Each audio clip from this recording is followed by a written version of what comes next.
واشهدوا ذوی عدل منکم، گواہ مقرر لو دو انصاف والے تم میں سے، گواہ ہونا چاہیے تک کر جھگڑا نہ ہو۔ واقیموا الشہادۃ للہ، قائم کرو شہادت اللہ کے لیے۔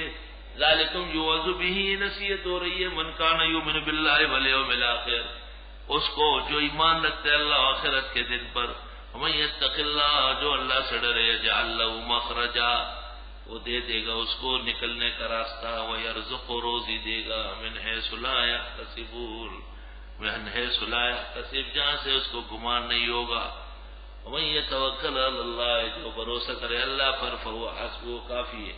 ان اللہ بالغ امرہ، بے شک اللہ پہنچنے والے ہیں اپنے کام کو۔ قد جعل اللہ لکل شیء قدرا، یقیناً مقرر کی اللہ نے ہر چیز کا اندازہ۔ یہ آیت تکثیر ہے رشتہ صالحہ کے لیے۔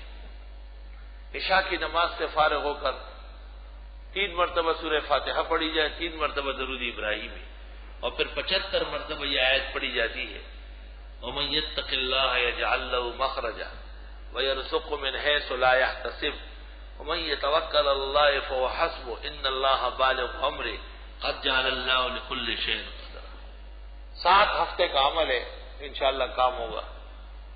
کبھی دیر ہوتی ہے، حکمت کہتا ہے کہ دوبارہ شروع کر۔